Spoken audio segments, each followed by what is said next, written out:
আসসালামু আলাইকুম ওয়া রাহমাতুল্লাহি ওয়া বারাকাতুহু। আমি মোহাম্মদ রেজাউল হাওলাদার আপনাদের সাথে আছি। আজকে কথা বলবো বাংলাদেশের ক্রিকেট নিয়ে। দেখেন, 25 তারিখে তৃতীয় টি-20 যখন খেলছে তখন ওপেনিং ব্যাটসম্যান কত সুন্দর করে খেলছে। ওপেনিং ব্যাটসম্যান এত সুন্দর করে খেলার জন্যই বাংলাদেশের জয় সহজ হয়ে গেছে। মূলত ক্রিকেট খেলার প্রথম সারির ব্যাটসম্যান যারা আছেন তাদের কিন্তু গুরুত্বপূর্ণ অবদান প্রয়োজন এবং তাদের টেকনিক্যাল অনেক কিছু শেখার আছে, এগুলো শিখতে হবে। তা না হলে বাংলাদেশের ক্রিকেটে উন্নত করা সম্ভব হয় না। দেখুন, এই যে 25 তারিখে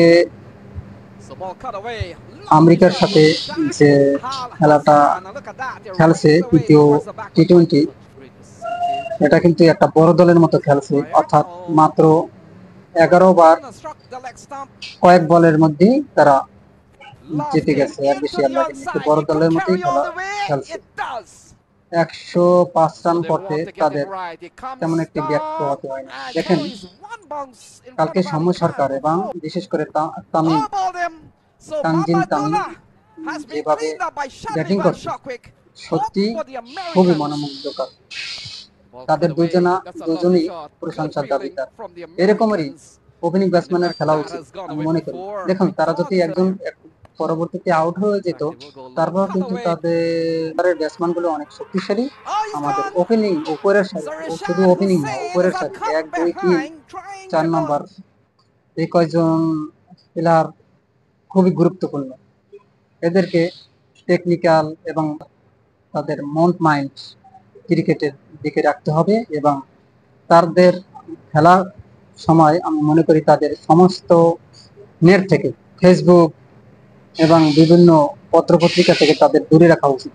কেননা যখন তারা একটি খেলা খারাপ খেলে তখন সবাই খেলায় হারিয়ে দেবে। এটা ঠিক না আমি মনে করি। আপনারা অবশ্যই খেলাটা উপভোগ করুন এবং দেখেন, জাস্টিফাই করেন। দেখেন কত সুন্দর তারা দুজন খেলছে। এভাবেই তো ওপেনিং ব্যাটসম্যানের খেলা উচিত। এবং শুধু ওপেনিং ব্যাটসম্যান না, সবারই দায়িত্ব থাকে, কিন্তু তার ভিতর উপরের সারি ব্যাটসম্যানের দায়িত্বটা বেশি থাকে। কিন্তু আমাদের উপরের সারি কিনারা গিয়ে ঠকে যায়, অর্থাৎ লাস্টের দিক দিয়ে সাইফুদ্দিন এবং মেহেদী মিরাজ খুবই গুরুত্বপূর্ণ ছিল।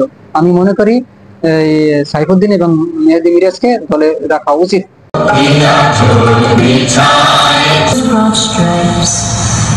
Well, the not so rubber match in the series. They did so in game number series, and that broke the fourth. Second game, unfortunately, here we go. So we have this one is full and driven, and it's the first boundary of the day. A half volley, but more important. 6 for 1 at the end of 5. We'll take a quick look at that replay. Flighted delivery gets a leading edge.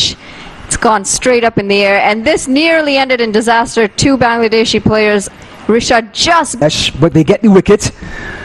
Just to score off of. Short delivery, pulled away, and he's out. He got under it, and another wicket falls. They lose their second wicket. Yeah, Sharon Jack. looking to pull that, calls for catch it, fielder getting under it, and it's going to be another wicket. USA are Team that tortured innings coming to an end. Correct. But what I'm seeing today from Bangladesh, and this one is high in the air. very shot of some happy fans. Slower delivery, high in the air. And that's in More of the Oh, he's bowling. He asked another one. And Van Shelquick. Short delivery. Oh, he's pinned it on. Rahman with the trick. Bringing it back into the left-handers. And the night someone with the likes of time hitting the stumps. Rahman, his 5th wicket, a 5-for in T20. Absolute. And that's a big heave. It's gone up in the air. and he manages to find the 30-yard circle. From start to finish, he has dominated. That Pfeiffer has now gone to 6 for 10. And understand most of those 10 runs were extras. Come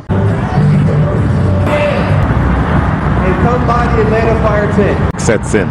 I want to see whether or not Bangladesh can sort of put themselves in the position of being able to offset that similar delivery to the previous one that was on the ground. Unfortunately, the Americans are not able to build. This is a bit of a practice match.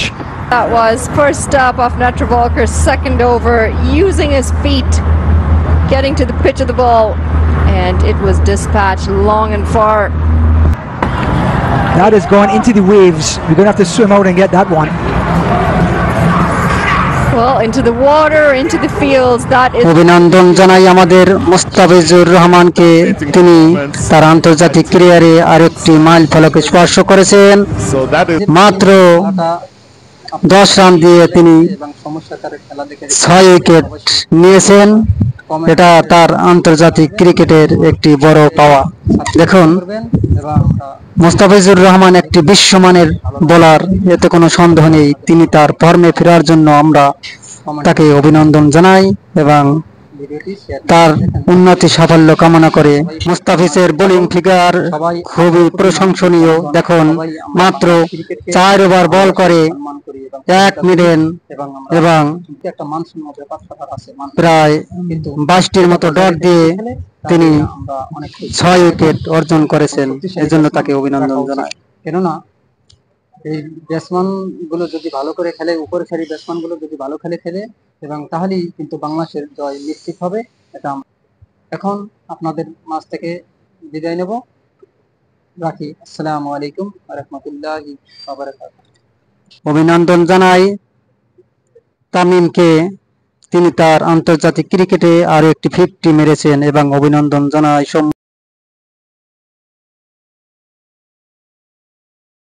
ক্রিকেটে আরো একটি 50 মেরেছেন, এজন্য তাকে আমরা অভিনন্দন জানাই। অভিনন্দন জানাই বাংলাদেশ ক্রিকেটের সিলেকশনকে, কেননা তারা লিটন দাসকে